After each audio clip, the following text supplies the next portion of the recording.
भागी हुई बहू। नेहा और मयंक एक दूसरे से प्यार करते थे। दोनों के परिवार शादी के खिलाफ थे, तो दोनों ने भागकर शादी करने का फैसला किया और फिर दोनों ने कोर्ट में शादी कर ली। माँ, मैंने नेहा से शादी कर ली है। शादी कर ली है? कहाँ?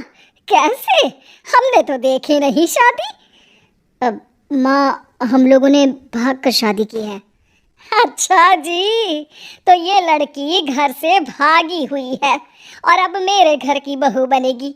अरे ना जी ना, मैं ऐसी लड़की को कभी अपने घर की बहू ना बनाऊं जो भाग कर शादी करती है। अरे मोहल्ले आसपास सब जगह इज्जत है हमारी। माँ, अगर मैं भागी तो मयंक के लिए भागी ना, और मयंक और मैं स्कूल के समय से प्यार करते हैं, इसमें गलत क्या है? तभी नेहा को ढूंढते उसके मम्मी पापा भी वहां आ जाते हैं। दोनों के गले में वरमाला देखकर नेहा की माँ बोल पड़ती है, हे भगवान, ये क्या हो गया? वो जोर जोर से रोने लगती है। नेहा, तेरे लिए हमने इतना अच्छा रिश्ता पक्का किया था। मयंक में क्या है? अरे ना तो कमाता है, ऊपर से नशा भी करता है। अरे क्यों शादी की तूने इससे? तू तो हमारी इकलौती बेटी है बेटा। अरे देखिए बहन जी, मेरे बेटे के लिए कुछ कहने की जरूरत नहीं है। हाँ, हम नहीं आए थे आपकी बेटी का हाथ मांगने। अरे कुछ नहीं करता तो कोई भूखे नहीं मार देंगे आपकी बेटी को। देखिए कितना बड़ा घर है हमारा, और भगवान की दुआ से दूध दही की नदियाँ बहती हैं। जैसे तैसे कर लोगों के सामने अरेंज्ड मैरिज दिखा घर वाले दोनों की शादी की पार्टी भी दे देते हैं।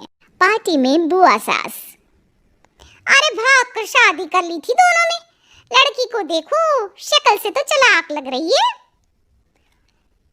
क्या? अरे पर रीटा बहन तो बोल रही थी कि दोनों की अरेंज्ड मैरिज है। तभी चाची कहती है, अरेंज्ड? अरे रीटा, अरेंज्ड करती तो कैसे इतने बड़े घर की लड़की लाती? लड़के में है क्या? अरे सिर्फ दिखता अच्छा है ना, पर ना कमाता ना धमाता, उल्टा नशा अलग से करता है। अरे पता नहीं भागी हुई लड़कियां किसी घर में टिकती भी है कि नहीं। दिन बीतते जाते हैं। एक दिन, अरे रीटा, हम लोगों को 2 दिनों के लिए पंजाब जाना पड़ेगा। मेरी बहन यानी कि तुम्हारी ननद की बेटी की शादी जो है। हाँ हाँ चलते हैं, लेकिन घर किसके भरोसे छोड़ दें? आजकल तो घर बंद रखना सेफ नहीं है। अरे माँ, टेंशन क्यों लेती हो? मैं और नेहा तो घर पर ही रहेंगे ना। अरे हाँ हाँ, तू तो मेरा बेटा है, लेकिन सच कहूँ मुझे इस लड़की पर रत्ती भर विश्वास नहीं है। अरे माँ, नेहा तुम्हारी बहू है। बहू? अरे जो लड़की भाग कर शादी कर सकती है, वो घर पर चोरी भी तो कर सकती है। मयंक को माँ की बात का बड़ा बुरा लगता है।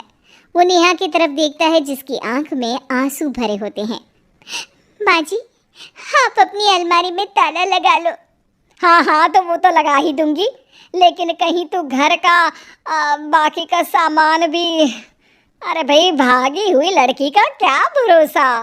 धीरे धीरे दिन बीतते हैं।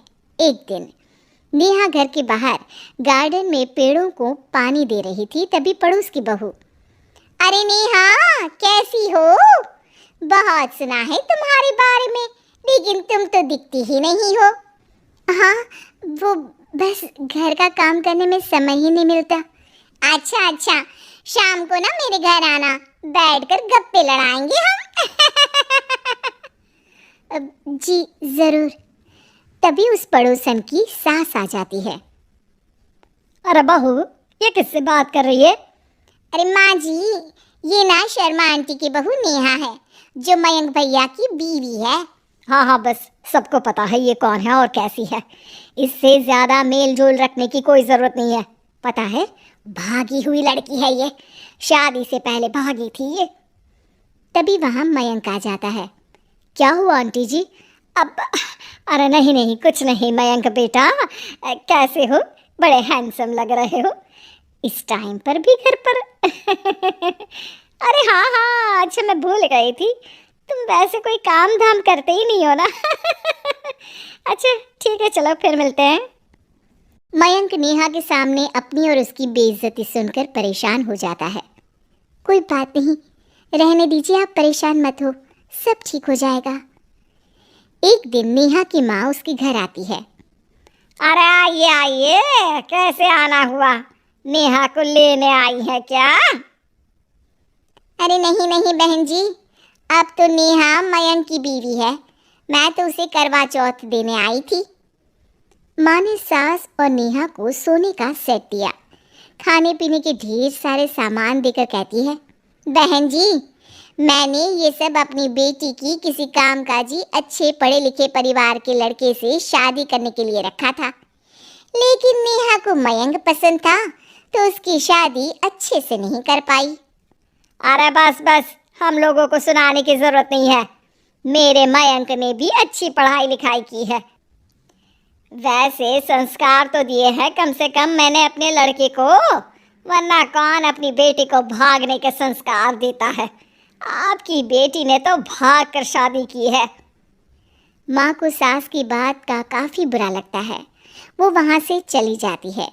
नेहा भी माँ का दिया सारा सामान लेकर अपने कमरे में चली जाती है। एक दिन, अरे नेहा, तेरी माँ ने जो मुझे वो बड़े बड़े सोने के जेवर दिए थे ना, वो वापस कर मुझे।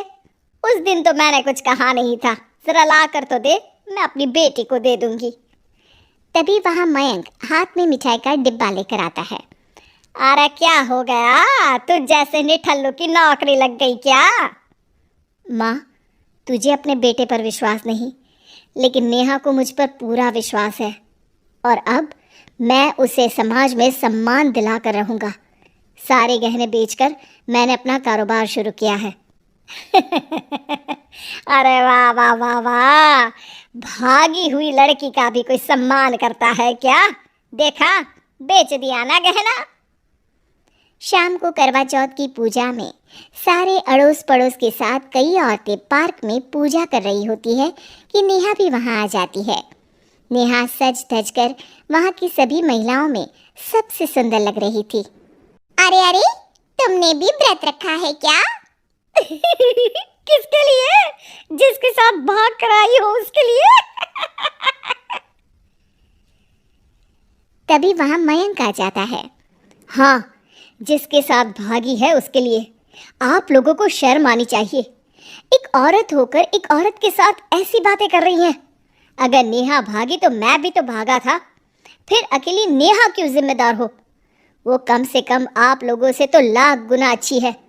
आप लोगों ने एक अच्छे पैसे कमाने वाले इंसान से शादी की, लेकिन मेरी बीवी ने मुझ जैसे लड़के पर विश्वास कर ना सिर्फ मुझसे शादी की, पर मुझे ठीक राह पर भी लेकर आई।